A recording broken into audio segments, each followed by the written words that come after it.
नमस्ते। बातचीत के हमारे इस खास कार्यक्रम में आप सबका स्वागत। जैसा आप देख रहे हैं, अखिल स्वामी सर हमारे साथ मौजूद हैं। बहुत स्वागत है सर।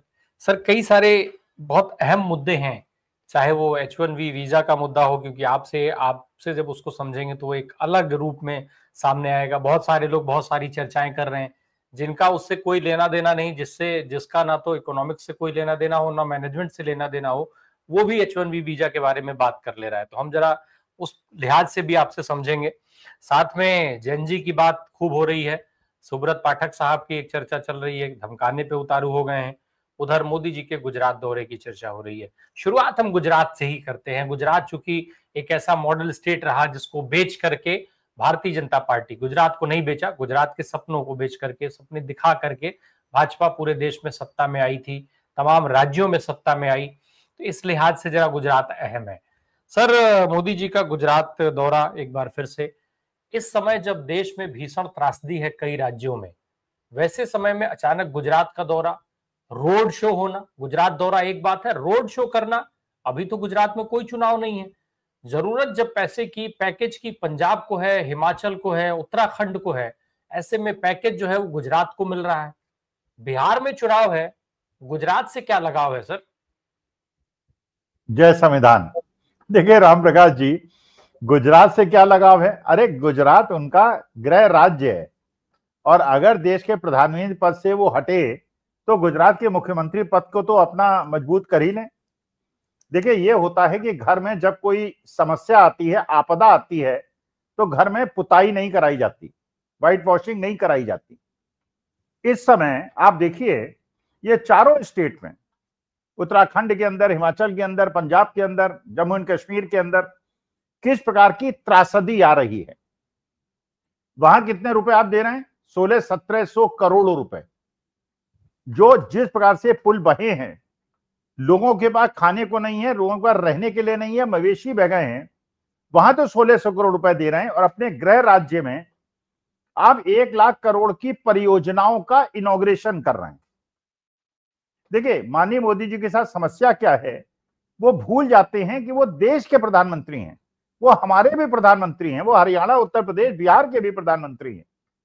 उन्हें शायद ये लगता है कि क्योंकि वो गुजरात के हैं तो अपने बेस फाउंडेशन को स्ट्रांग करें और ऐसा ना हो कि उनका गृह राज्य जो है वो उनकी पकड़ कमजोर हो जाए और उसके बाद वो पूरे देश के अंदर वो मैसेज न दे पाए।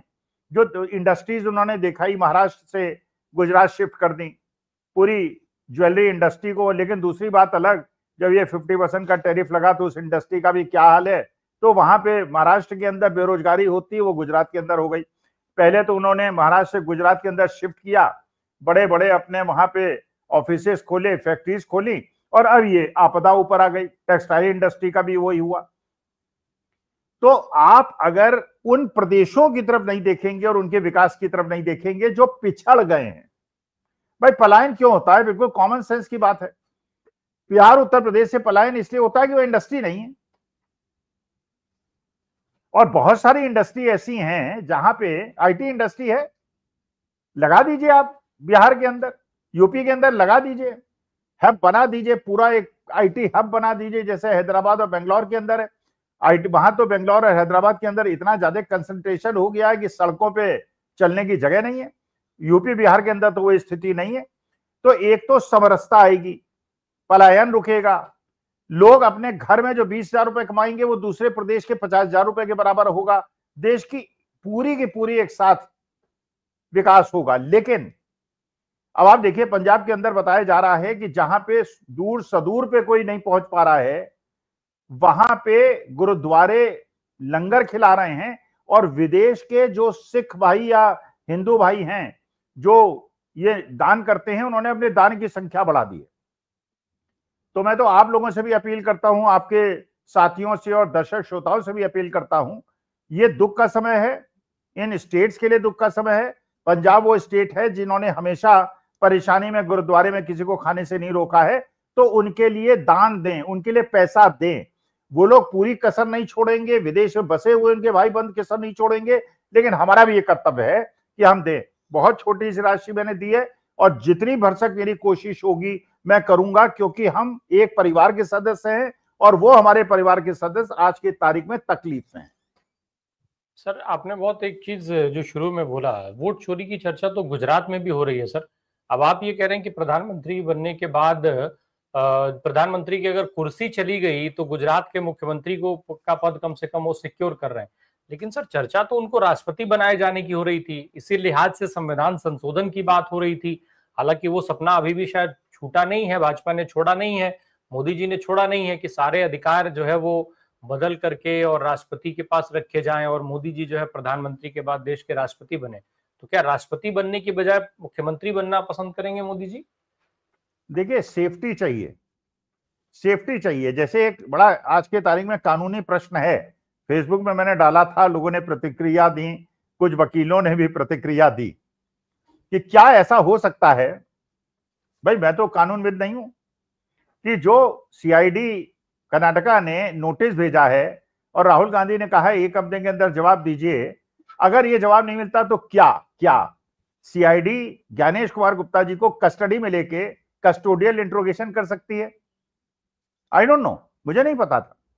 एक वकील साहब ने बताया नहीं साहब, वो स्वामी साहब, वो संभव इसलिए नहीं है कि नया कानून पारित कर दिया गया है, आप प्राइम मिनिस्टर को कस्टडी में ले सकते हैं, चीफ मिनिस्टर को ले सकते हैं, चीफ इलेक्शन कमिश्नर को नहीं ले सकते। तो आज के तारीख में अगर सबसे ज्यादा सिक्योर्ड पद कोई है जहां पे आप कुछ भी कर लीजिए, हाईकोर्ट का जज भी अरेस्ट हो सकता है, उसके खिलाफ भी इंपीचमेंट आ सकता है, चीफ मिनिस्टर्स भी अरेस्ट हो सकते हैं, चीफ इलेक्शन कमिश्नर नहीं हो सकता, संवैधानिक संकट पैदा हो जाएगा। भाई सीआईडी कहेगी ये जवाब नहीं दे रहे हैं, ये आईपी एड्रेस नहीं दे रहे हैं, ये ओटीपी ट्रेल नहीं दे रहे हैं, हम इनको कस्टडी में लेंगे, और पता चला सेंट्रल और स्टेट फोर्सेज आमने सामने खड़ी हो जाएंगी। ये देश के लिए उचित नहीं है। तो असली प्रश्न ये उठता है कि जो इस समय सीआईडी उनसे जवाब मांग रही है, जो स्पेसिफिक प्रश्न पूछ रही है, उन स्पेसिफिक प्रश्नों का जवाब दीजिए। 7 प्रश्न अलग हैं, जवाब आप कुछ और 7 दे रहे हैं। अब ये कह रहे हैं हमने सारे जवाब दे दिए। या मैं एक सुझाव देता हूं आपके माध्यम से, ज्ञानेश कुमार गुप्ता जी और राहुल गांधी और सीआईडी और जो भी एजेंसीज गवर्नमेंट ऑफ इंडिया की हों, एक ज्वाइंट प्रेस कॉन्फ्रेंस कर दें, और सीआईडी वाले अगर ज्ञानेश कुमार गुप्ता जी आने के लिए तैयार होते हैं, भाई ये हमारे प्रश्न थे, आप इनके जवाब दे दीजिए। भाई देखिए, जानना क्या चाह रही है सीआईडी, जानना क्या चाह रही है, हम क्या जानना चाह रहे हैं? हमें जानना चाह रहे हैं जहां से वोट काटने की प्रक्रिया ऑपरेट हुई, अगर वो लोग उत्तर प्रदेश में बैठे हुए हैं, या वो बीजेपी हेडक्वार्टर में बैठे हुए हैं, या वो चुनाव आयोग के हेडक्वार्टर में बैठे हुए हैं, उनकी लोकेशन तो पता चले है कहां पे। वो 4 बजे जैसे सुबह 2 वोट कटवा के कोई आदमी सो गया, हो सकता है वो इजराइल में बैठा हो सकता है ऐसी जगह बैठा हो जो हमारे 4 बजते हैं कहीं, तो आईपी एड्रेस मिलेगा और ओटीपी ट्रेल पता चलेगा किसने कंप्लेंट की और किसको ओटीपी मिला और किसने उसको यूज किया, ये कैसे हुआ, हाउ इट ऑल हैपेंड। तो इसकी मिस्ट्री का उजागर होना देश के लोकतंत्र के लिए उचित है, होना चाहिए। सर अब ये होना तो बहुत कुछ चाहिए, लेकिन हो बहुत कुछ और रहा है। वो सारी चीजें हो रही हैं जो नहीं होनी चाहिए। ठीक उसी तरीके से जैसे 18 चिट्ठियों का जवाब इलेक्शन कमीशन नहीं देता है, इलेक्शन कमीशन की लिखवाई गई एफआईआर में ही इलेक्शन कमीशन जो है वो सहयोग नहीं करता उस जांच में। तो हो तो ये सब कुछ भी रहा है।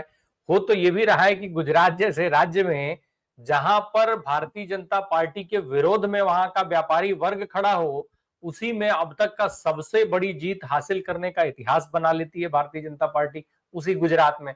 तो हो तो ये भी रहा है, हो तो ये भी रहा है कि मात्र 12,000 वोटों के अंतर से बिहार के अंदर जीत और हार तय हो जाती है, और फिर अगले चुनाव के पहले 65 लाख वोटरों के नाम ही गायब कर दिए जाते हैं। हो तो ये भी रहा है कि हरियाणा में, महाराष्ट्र में, तमाम दूसरी जगहों पर जबरदस्त विरोध के बावजूद भी भाजपा के जहां नेताओं को लोग गांव में नहीं घुसने दे रहे थे, उन गांवों में भी भाजपा को इतना वोट मिला कि उनकी वो वहां पर सत्ता में आ गए। तो वो तो ये भी रहा है इसी देश में। तो बहुत सारी चीजें हो रही है। एक और चीज है सर चर्चा, जिसपी सुब्रत पाठक की चर्चा है, अखिलेश यादव को धमकी देने की। अब सुब्रत पाठक भी अखिलेश यादव को धमकी देने लग गए। तो ये भाजपा का चरित्र बन गया है धमकाना, क्योंकि बताने को कुछ है नहीं, छुपने के लिए एक चादर चाहिए, और उसी चादर का नाम है धमकी। देखिए, असल में सुब्रत पाठक साहब का नाम जो है बहुत ज्यादा चर्चा में है। जो राहुल गांधी ने कहा कि देश के लोकतंत्र और संविधान को बचाने के लिए जेनजी को सचेत हो जाना चाहिए और सामने आना चाहिए। वो एक प्रकार का आह्वान था। और पूरे गोदी मीडिया में आपने देखा, सारे गोदी मीडिया में एक ही नैरेटिव चल रहा था कि उन्होंने जनता को भड़काया। आह्वान करना और भड़काने में अंतर है, लेकिन चलिए उसे डिस्कस किया। मैं गोदी मीडिया में गया था तो मैंने ये कहा कि एक व्यक्ति जो मेंबर ऑफ पार्लियामेंट था और इस बार इलेक्शन हार गया, भारतीय जनता पार्टी का कद्दावर नेता है, उसने कहा कि हम राहुल गांधी, सोनिया और प्रियंका गांधी के घरों को फूंक देंगे, जला देंगे। अब ये बताइए, जेनजी को आह्वान करना कि लोकतंत्र और संविधान को बचाओ, ये ज्यादा उत्तेजनात्मक भाषण है कि राहुल गांधी और सोनिया गांधी प्रियंका गांधी के मकानों को जला देंगे, ये ज्यादा उत्तेजना पैदा कर रहा है। लेकिन गोदी मीडिया का काम, तो गोदी मीडिया का काम है, उन्हें तो केवल अफवाहें फैलानी है। तो निशिकांत दुबे ने भी एक स्टेटमेंट दे दिया। अच्छा, उसके बाद सब लोग ये प्रूव करने में लग गए कि भैया राहुल गांधी एफिडेविट क्यों नहीं साइन करते। अरे भैया, मैं ही कह रहा हूं, और मैंने कहा उस कार्यक्रम में, मैंने कहा चलो राहुल गांधी भी एफिडेविट दे देते हैं और ज्ञानेश कुमार गुप्ता जी भी एफिडेविट दे दें। ज्ञानेश कुमार गुप्ता जी के जो डॉक्यूमेंट्स हैं उन्होंने ही तो बनाए हैं। वो कह दें कि मेरे डॉक्यूमेंट्स में अगर गलती निकली तो मैं जेल चला जाऊंगा, और राहुल गांधी कहें कि नहीं निकली तो मैं जेल चला जाऊंगा। भाई, महोबा के अंदर अगर एक मकान के अंदर 4000 से ज्यादा वोटर मिल रहे हैं, अब बाद में चुनाव आयोग कह रहा है कि हाँ जांच बिठा रहे हैं, ये कैसे हो? ये बीएलओ तो नहीं कर सकता ना भाई। कौन बीएलओ? आप बताइए, आप सरकारी एम्प्लॉय होते, बीएलओ होते, तो आप इतनी बड़ी मूर्खता करेंगे? लिस्ट आपके सामने है कि एक गांव के अंदर 4000 वोटर्स बहुत कम होते हैं, या तो 4000 वोटर एक मकान के अंदर है। ये बीएलओ तो मरे को जिंदा नहीं कर सकता, जिंदे क्योंकि तो लोकल आदमी होता है, वो तो कम से कम 10% मकानों में जाता है, सबके बारे में खबर मिल जाती है। इसका माने सेंट्रल ऑफिस से हो रहा है। बीएलओ क्या भेज रहा है, क्या फॉर्म अपलोड कर रहा है, इसका कोई रिलेवेंस नहीं है। सेंट्रल ऑफिस जो चाहता है कर लेता। आईपी एड्रेस क्यों नहीं दे रहे हैं? हो सकता है वो बीजेपी हेडक्वार्टर का ही आईपी एड्रेस। अब ये परिस्थिति तो फिर बीजेपी आईटी सेल वालों के लिए एक आपने बड़ी गंभीर बात कह दी। बीजेपी आईटी सेल जो लगातार नफरत और ये सारी चीजें फैलाता रहता है, अब वो सीधे तौर पे बैठ के वोट चोरी भी कर रहा था। 4 बजे उठता था, 2 वोट डिलीट करके फिर सो जाते थे भाजपा आईटी सेल वाले। अब ये तो खैर बहुत गंभीर आरोप हो जा रहा है। जेनजी की बात पे थोड़ा सा और आगे बढ़ा लें सर हम। राहुल गांधी ने जो बात कही युवाओं को लेकर के, इस देश का इतिहास अभी तक जो आंदोलनों का रहा है, उन सारे आंदोलनों का नेतृत्व किसी ने भी किया हो, लेकिन कंधे से कंधा मिलाकर अगर कोई लड़ा है तो वो युवा लड़ा है। मैं यहाँ जेनजी शब्द का इस्तेमाल नहीं कर रहा हूं, मैं युवा का इस्तेमाल कर रहा हूं, क्योंकि प्रधानमंत्री नरेंद्र मोदी अपनी हर रैली, हर जनसभा में सारा भाषण युवाओं पर केंद्रित कर देते हैं ला करके। तो राहुल गांधी जो बात कह रहे हैं और प्रधानमंत्री जो बात कहते हैं, उसमें अंतर कितना हुआ सर? देखिए, बातें करना एक चीज होता है, असली चीज युवाओं की अपेक्षा क्या होती है। आप युवा हैं, मैं भी युवा था, लेकिन हमारे जमाने में खुशकिस्मती थी हमारी, ना तो हमने पेपर लीक के बारे में कभी सुना, ना जिसे पूछिएगा कभी क्या उन्होंने पेपर लीक के बारे में सुना, एग्जामिनेशन में बेईमानी के बारे में सुना, नौकरी मिलने में बेईमानी के बारे में सुना। We never heard of. MBA किया, गए श्रीराम केमिकल के इंटरव्यू में गए, बढ़िया 3-4 राउंड का इंटरव्यू हुआ, बड़ा ब्रिस्क इंटरव्यू हुआ, और बिल्कुल लगा कि यार बिल्कुल सही इन्होंने निर्णय लिया, गलत नहीं लिया। आज के तारीख में कैसे इंटरव्यू होते हैं, कैसे आरएसएस के लोगों को बिठाया जाता है, कैसे सोशलिस्ट और कम्युनिस्ट बैकग्राउंड के लोगों को वर्जित न केवल कर दिया जाता है, उनके बच्चों को भी कर दिया जाता है। तो सवाल ये उठता है कि जो पूरा का पूरा आवरण एक ऐसा बना दिया गया है जिसके अंदर जो हमारी यंग जनरेशन है उसकी एस्पिरेशन पूरी नहीं हो रही। अच्छा, हमारे जमाने में पढ़ने की बहुत ज्यादा एस्पिरेशन नहीं होती थी। मैंने इंजीनियरिंग की तो पूरे हिंदुस्तान में 100 इंजीनियरिंग कॉलेज नहीं थे। एमबीए किया, पूरे हिंदुस्तान में 100 से ज्यादा एमबीए कॉलेजेस नहीं थे। आज हर शहर के अंदर 100 इंजीनियरिंग कॉलेज और एमबीए कॉलेजेस हैं। बच्चे पढ़ रहे हैं, एस्पिरेशन बढ़ रही है, माँ बाप भी सोच रहे हैं पढ़ा लिखा देंगे तो बच्चे कहीं काम धंधे से लग जाएंगे। अब वो आईटी के और आईएम के एमबीए इंजीनियरिंग करने के बाद भी अगर उनको नौकरी नहीं मिल रही तो वो कितने फ्रस्ट्रेटेड होंगे। तो आप उन्हें भाषण मत दीजिए, आप उन्हें नौकरी दीजिए, आप उनके उद्योग। अब बताइए, जो ये डोनाल्ड ट्रंप ने नया निर्णय लिया है वीजा के बारे में, तो हमारी यंग जनरेशन पंजाब की, हरियाणा की, दिल्ली की, गुजरात की, ये लोग जो विदेश जाते हैं पढ़ने के लिए, या साउथ के लोग जो आईटी इंडस्ट्री में डोमिनेट करते हैं, इतनी फीस बढ़ने के बाद कैसे वो एम्प्लॉयमेंट पाएंगे और उनकी स्थिति क्या पैदा होगी। तो वास्तविकता यह है कि आपको यह समझना है ना आवश्यकता क्या है। हम बुड्ढों को क्या आवश्यकता होती है, हमको मेडिकल केयर की आवश्यकता होती है, हमको दो प्यार के शब्दों की आवश्यकता होती है। मेरी जनरेशन की, मेरी एज की कैरेक्टरिस्टिक है। एक यंग को क्या आवश्यकता होती है, उसे अपने हेल्थ वेल्थ की चिंता नहीं होती। मैं भी जब 20-22 साल का था, I never cared for my health. अरे जो होगा देखा जाएगा यार, इतने ज्यादा केयर फ्रीनेस थी हम लोगों की। उस समय में क्या था, भैया नौकरी मिल जाए, अपने पैरों पे खड़े हो जाए, माँ बाप से पैसा ना मांगना पड़े। अच्छा, अब बच्चों में देखिए एक और भावना होती है, आपके अंदर भी होती है, मैंने देखा आपके अंदर है। आप सोचते हैं यार अब कमाना शुरू कर दिया तो माँ बाप को आराम देना है। जिन माँ बाप ने हमको पढ़ा लिखा के बड़ा किया है, इस योग्य बनाया, अब उनकी सेवा हमको करनी है। अगर बच्चे को नौकरी नहीं मिलेगी पढ़ने के बाद तो अच्छा, माँ बाप बेचारे क्या करें, उन्होंने खेत बेच दिया, उन्होंने उधार ले लिया, बच्चे को पढ़ा दिया, बच्चे को नौकरी नहीं मिल रही, तो ताड़ना तो होगी, पूरे समाज की ताड़ना होगी, पड़ोसियों की ताड़ना होगी। वो बच्चों को भी कहेंगे क्या यार पढ़ लिख के बड़ा आईएएस बन रहे थे, माँ बाप को भी कहेंगे यार बड़ा उड़ रहे थे, इससे अच्छा कहीं पकौड़ा बेचने के ठेला लगवा देते, तो 10 लाख रुपए और तुमने खराब कर दिए। तो ये जो ताड़ना है, जो अवसाद है, इसे सॉल्व कीजिए ना। भाषण से अगर ये सारी प्रॉब्लम सॉल्व होती तो हो गई होती भी, तो हिटलर ने भी कर दिया था।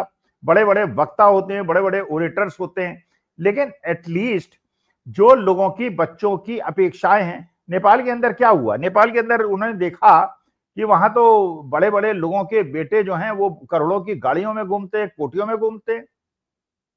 हमारे देश में भी देख रहे हैं बच्चे कि वो इंजीनियरिंग का एमबीए कर रहे हैं, उनको नौकरी नहीं मिल रही। और जयशाह साहब जो है, अमित शाह साहब के बेटे, 33-34 साल के, टेक्सटाइल इंजीनियरिंग एक लोकल इंजीनियरिंग कॉलेज से करते हैं और उसके बाद बीसीसीआई के अध्यक्ष बन जाते हैं, फिर वो उसके इंटरनेशनल क्रिकेट बोर्ड के चेयरमैन बन जाते हैं।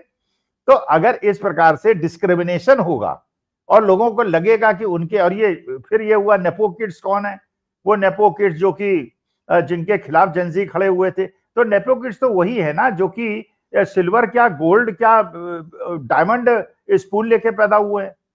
इनके करोड़ों, हजारों करोड़ों रुपए ये बड़े बड़े पाकिस्तान के खिलाड़ियों के साथ बैठ के कॉफी पीते हैं। विदेश में इनकी कोठियां बन रही हैं, बड़ी बड़ी अट्टलिकाएं बन रही हैं, और हमारे देश के बच्चे 21 साल की उम्र में रिटायर हो रहे हैं। भाई आप 75 साल में रिटायर नहीं होंगे और वो बच्चे 21 साल की उम्र में रिटायर हो जाएंगे, तो वो बेचारों का क्या भविष्य होगा, क्या अपने बच्चों को पढ़ाएंगे, क्या अपने माँ बाप की सेवा करेंगे। 12 लाख रुपए रिटायरमेंट के बाद मिलेगा, 12 लाख रुपए 3 महीने में उड़ जाएंगे, क्योंकि झोपड़ी भी ठीक करानी है, अपनी बहन की शादी भी करानी है, अपने माँ बाप की सेवा भी करनी है। 12 लाख खत्म हो जाएंगे, फिर उसके बाद वो जो है देश के लिए एक मुसीबत बनेगा। तो अच्छा खासा देश धुरी में चल रहा था, केवल सरकारी पैसे को बचाने के लिए आपने सबको उसमें, तो भाषण से काम नहीं राम प्रकाश जी चलेगा। देश डिलीवरी चाहता है, यूथ डिलीवरी चाहता है। अब H1B वीजा को लेकर के सर एक जो मारामारी मची हुई है, जो चर्चाएं चल रही, जिसका मैंने शुरू में जिक्र किया था कि जिसको मन में आ रहा है वो कुछ ना कुछ बता दे रहा है। कहा तो ये भी जा रहा है कि आपदा में बहुत बड़ा अवसर है भारत के लिहाज से, क्योंकि अब जो माइंड भारत से बाहर चले जाते थे वो भारत में रुकेंगे, अब ये बताना शुरू हो चुका है। अब वो भाजपा आईटी सेल कर रहा है कि जो मीडिया जिसको तमाम आरोप लगते हैं वो भी उसमें लगा हुआ है, वो भी उस आपदा में अवसर को बता रहा है। अब ये कौन कर रहा है, कौन करवा रहा है, हम उसमें नहीं जाते, लेकिन जरा टेक्निकली समझ लें कि ये पूरा खेल क्या हुआ है, किस पर सीधा असर पड़ेगा, क्या इससे भारत की अर्थव्यवस्था भी प्रभावित होगी, क्या परिस्थिति बनेगी। देखिए राम प्रकाश जी, मैं आपके कार्यक्रम में कई बार कह चुका हूं, डोनाल्ड ट्रंप जो है वो एक प्रकार से भारत पे बार बार अलग अलग तरह के प्रभाव करके वो ट्रेड डील करना चाहता है। टैरिफ भी उसने इसलिए लगाया है क्योंकि देखिए, America can not ignore India, China also can not ignore India. China का जितना एक्सपोर्ट इंडिया के अंदर है, अगर इंडिया के अंदर अगर मान लीजिए प्रोडक्शन होता और जीडीपी होती और हमारे यहाँ वो होता, तो हम चीन से आयात ना करते तो चीन की इकोनॉमी पर असर पड़ता, लेकिन हमने प्रोडक्शन तो बढ़ाया नहीं। अब आप खुद सोचिए, कॉमन सेंस से सोचिए, हमारी जनसंख्या 140 करोड़, जापान, फ्रांस, जर्मनी, इनकी जनसंख्या 20 करोड़, उनकी जीडीपी हमारी जीडीपी बराबर। तो अगर 20 करोड़ जनसंख्या के लिए जीडीपी उतनी ही है तो उनके यहां तो कंजम्पशन कम है, तो वो एक्सपोर्ट ही तो करेंगे और क्या करेंगे। अच्छा, हमारे यहाँ अगर 140 करोड़ में उतना ही आप प्रोडक्शन कर रहे हैं और कंजम्पशन ज्यादा, तो एक्सपोर्ट कैसे करेंगे? तो आप इंपोर्ट करेंगे, क्योंकि जिसके यहाँ सरप्लस है वो सस्ता बेचेगा। भाई अब जैसे कपास के अंदर अमेरिका ने किया, कल वो मक्के के लिए कह रहा है कि मक्के के लिए भी दरवाजे खोलो। भाई उनके यहाँ तो मक्का एक एक किसान के पास 1,000 एकड़ जमीन है, हमारे यहाँ 2-2 बीघा जमीन है। तो 1,000 एकड़ में तो वो सारा मक्का जो है, पता चला 5,000 टन मक्का उसने एक दिन निकाल लिया और 1,000 में भर के हिंदुस्तान भेज दिया। उसने कहा यार ये सड़ेगा यहाँ पे, इसको 50% दाम में बेच दो। हमारे किसान बर्बाद हो जाएंगे, जैसे कॉटन के किसान हो गए। तो वो टैरिफ जो लगा रहा है, वो वीजा की फीस, वो हर चीज इसीलिए कर रहा है। और ट्रेड डील हो जाए, अच्छा ट्रेड डील आप देखिएगा 10-15 दिन में हो जाएगी। फिर गोदी मीडिया बताएगा देखिए हमने टैरिफ हटवा दिया, ट्रेड डील हो गई, अब भारत अमेरिका में जाके माल बेचेगा। अरे यार गुरु, तुम जितना माल बेचोगे उससे ज्यादा अभी तक क्यों तुम्हारे यहाँ इनकम हो रही थी, जो तुमने इंपोर्ट ड्यूटी लगाई हुई थी और सरप्लस था तुम्हारा। अब वहां से जितना फल है, जितना ड्राई फ्रूट्स है, वो सारी चीजें हिंदुस्तान में डंप कर दी जाएंगी और हमारे किसान उत्पादक पूरी तरह से बर्बाद हो जाएंगे। जो आपने यूके से किया है, ईस्ट इंडिया कंपनी का आगमन भारतवर्ष के अंदर 15 दिन पहले हुआ है, और यही अमेरिकन ईस्ट इंडिया कंपनी आप 15-20 दिन में सुन लेंगे होने वाला है। तो यही इसी का तो मैं जिक्र कर रहा था सर। मोदी जी ने खुद जाकर के वहां पर कहा भारतीयों के बीच में कि आपके वीजा का सरलीकरण जो है आसान हो जाएगा, बैठे बिठाए आपके वीजा का सरलीकरण हो जाएगा। उसके बाद ये हुआ है, किसानों की आय दोगुनी करने की बात लगातार वो कर रहे हैं, शुरू से करते आ रहे हैं, और अब वो जो है ट्रेड डील में किसान फंसेंगे सीधे तौर पे। सर ट्रेड डील की एक और चीज में समझ लूँ जाए, क्या ट्रेड डील भी सीधे सीधे A1 A2 साहब से भी कोई कनेक्शन रहेगा क्या ट्रेड डील का? बहुत बड़ा संबंध है, बहुत बड़ा संबंध है। रामप्रकाश जी समझिए, टैरिफ क्या है और ट्रेड डील क्या है। भाई टैरिफ का मतलब यह है, अगर 50% टैरिफ भारत पे अमेरिका ने लगाया, तो भारत से एक्सपोर्ट होने वाली चीजें 100 रुपए की चीज 150 रुपए की हो जाएंगी। बांग्लादेश से, चाइना से, पाकिस्तान से 120 रुपए की होंगी। तो अगर 120 रुपए की चीज अमेरिका में भेज सकता है चीन, बांग्लादेश और पाकिस्तान, तो उनका सस्ता हो जाएगा, हमारा महंगा हो जाएगा, तो हम नहीं भेज पाएंगे, हमारी इकोनॉमी पर असर पड़ेगा। राइट, यही टैरिफ का मतलब है। लेकिन वो चाहता है, वो जानता है कि अगर ये इंडिया जैसे कंट्री में अगर आपने अपने टर्म्स अच्छे नहीं रखे, तो भारत को तो नुकसान होगा ही होगा, अमेरिका को भी नुकसान होगा, क्योंकि वहां चीजें महंगी हो जाएंगी। वो क्या चाहता है, वो चाहता है कि उसके यहां सरप्लस प्रोडक्शन है, यूरोप के अंदर सरप्लस प्रोडक्शन है, उस सरप्लस प्रोडक्शन को कंज्यूम करने के लिए उसको चाहिए एक लार्ज कंजम्पशन इकोनॉमी, और वो लार्ज कंजम्पशन इकोनॉमी भारतवर्ष के अंदर है। मैं आपको पहले भी कह चुका हूं कि पूरे विश्व के अंदर चीन को छोड़ के कोई ऐसा देश नहीं है जिसकी पॉपुलेशन हमारे देश की मिडिल क्लास पॉपुलेशन से ज्यादा हो। भाई जहां टोटल पॉपुलेशन 20-25 करोड़ की है, तो मिडिल क्लास वहां पे होगा 12-14 करोड़, बहुत समृद्ध होंगे तो भी। हमारे यहाँ तो 30-35 करोड़ लोग मिडिल क्लास में हैं, वो डबल साइज है, वो कंजम्पशन है। तो अल्टीमेटली ट्रेड डील होगी, और ट्रेड डील से हमारे किसान बर्बाद होंगे। टैरिफ तो केवल उसने दबाने के लिए लगाया है, उसने बेड़ियां डाल के हमारे लोगों को भेजा है कि जो हम कह रहे हैं उसको कर लो। अमेरिका की दुश्मनी भारतवर्ष से नहीं है, because nobody can ignore India.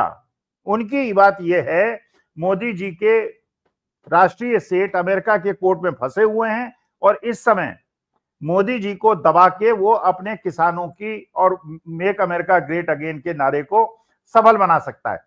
इस समय देश के लिए सबसे अच्छा सॉल्यूशन ये है, और मोदी जी के लिए भी ये अच्छा है, राष्ट्र हित में पद छोड़ दें, जिससे जो डोनाल्ड ट्रंप और मोदी जी की टसन चल रही है वो खत्म हो जाए, और फिर उसके बाद एक ऐसी डील हो जिसमें म्यूचुअल बेनिफिट पे हम लोग बात करें।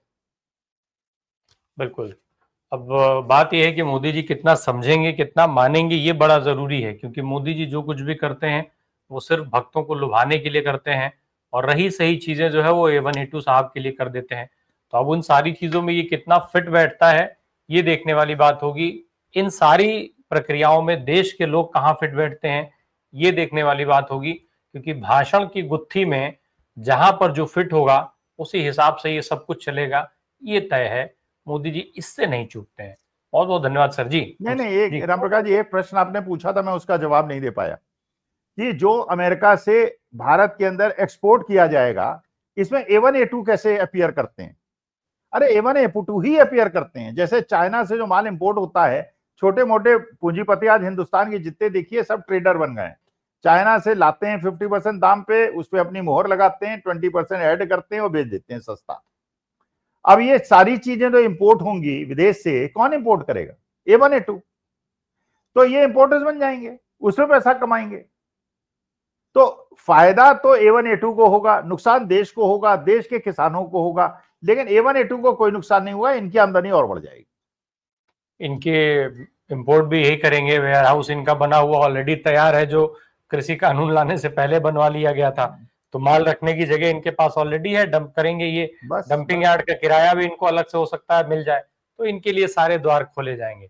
बहुत बहुत धन्यवाद सर हमसे बात करने के लिए। Thank you so much.